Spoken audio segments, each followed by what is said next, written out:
tour. What if the zombie apocalypse from The Walking Dead happened in South Park, Colorado? How would our favorite foul-mouthed fourth graders handle it? Well, grab your cheesy poofs, because today we're recasting The Walking Dead's pilot episode, Days Gone By, with the residents of South Park.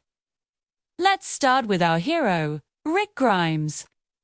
Who in South Park has that strong moral compass, that natural leadership, and that occasional I'm gonna lose it vibe? It has to be Stan Marsh. Stan is the everyman, the one who tries to do the right thing even when everything around him is falling apart. Imagine Stan waking up in Hell's Pass Hospital, not from a gunshot wound, but probably from a freak dodgeball accident. He stumbles out, calling for his dad, only to find the halls littered with, well, let's just say the hospital food finally fought back. The first person Rick meets is Morgan Jones. For this role, we need someone resourceful, intelligent, and a bit of an outcast.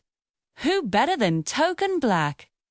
Token's family is the richest in town, so it's totally plausible he'd have a fortified house with a stockpile of supplies. Picture Stan, dazed and confused, getting whacked with a shovel not by a kid, but by Token, who's protecting his home. Token would be the one to patiently explain the rules of this new world to Stan. Dude, you have to aim for the head. They're not like the Goths. They actually die. And what about Morgan's son, Dwayne? That one's easy. It's gotta be Butters.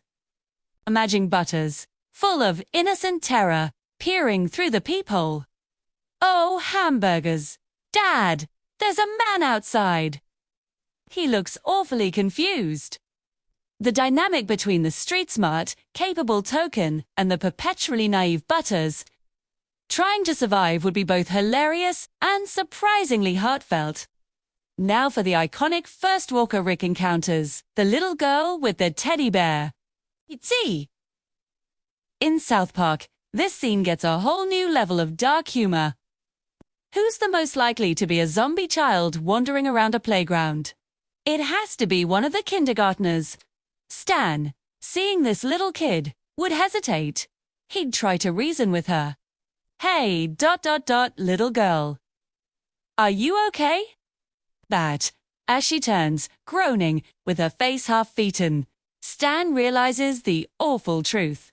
Reluctantly, just like Rick, he'd have to do what needs to be done, leaving him completely traumatized. After getting the rundown from Tolkien, Stan decides to head to the supposed safe zone in Atlanta. But in our version, the safe zone is Casa Bonita. Of course it is! He gears up at the police station, not forgetting to grab Sheriff Barbretti's hat for good measure. He finds a horse, maybe one from the local farm, and begins his lonely journey. The ride into the city, with the empty highways and abandoned cars, would have that same epic feel, but with the snowy peaks of the Rockies in the background. Stan rides into Denver, expecting safety and cliff divers. Instead, he finds a city swarming with the undead. Z. The scene where Rick gets trapped in the tank is one of the most stressful moments in TV history. For Stan, it's 1,000 times worse. He's just a kid. He scrambles into an abandoned tank, the groans of the walkers echoing around him. He's trapped, hopeless. But then, a voice crackles over the radio. Hey! Hey you! In the tank! Cozy in there! In the original. This is our introduction to Glenn in South Park, who's the quick-thinking, tech-savvy, slightly nerdy kid who would absolutely know how to hack a radio frequency. It's Kyle Broflovsky. Of course, Stan's super best friend would be the one to save him. Stan, is that you? Dude, what are you doing in a tank? Kyle would guide him through the horde with a series of frantic, profanity-laced instructions. Okay, or on the count of 3, you're gonna make a run for it. They're slow and stupid, just like Cartman. This brings us to the rest of the Atlanta camp. Who would be there? Well, Glenn Arkyle is the scout, the muscle of the group, Darrell Dixon, the toughest nails survivalist with a crossbow. It's Kenny McCormick. He's survived everything else. A zombie apocalypse is just another Tuesday for him. 2. It'd be surprisingly effective. Taking out walkers with a rusty crossbow he found, all while his voice is muffled by his parka. And Laurie and Carl.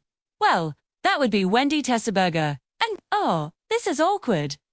Maybe Ike Broflovsky. Let's just say Wendy, thinking Stan is dead, has formed a protective bond with Ike. Shane, Rick's partner who has taken on the leadership role and gotten close to Laurie.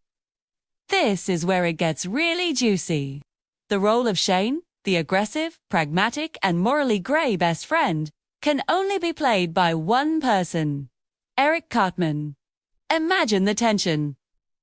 Stan finally reunites with the group, guided by Kyle, only to find Wendy being protected by Cartman. Cartman, of course, would claim he's the only one capable of leading. Listen, you guys, I'm the only one with the emotional fortitude and strategic genius to get us through this. Stan just cries all the time. We need a real leader, and that's me. Their reunion between Stan and Wendy would be sweet, but instantly complicated by Cartman's manipulative presence. He'd constantly undermine Stan. Oh, so Stan's back. Hood. I guess my plan to keep everyone safe wasn't good enough. Well, la-di-da. So, our first episode ends, not with a group of strangers, but with a deeply dysfunctional, familiar group of kids. Stan, the reluctant hero. Kyle, the loyal brain. Kenny, the unkillable wildcard. And Cartman, the manipulative, self-serving antagonist within the group, who is somehow even more dangerous than the zombies outside. It sets the stage for a saga of survival, betrayal, and a whole lot of screw, you guys. I'm going home. Except, home is gone. What do you think? Who would you cast in other roles? Let me know in the comments below. And if you enjoyed this little thought experiment, be sure to hit that like button, subscribe for more, and ring that bell so you don't miss our next video. Thanks for watching, and remember, always aim for the head.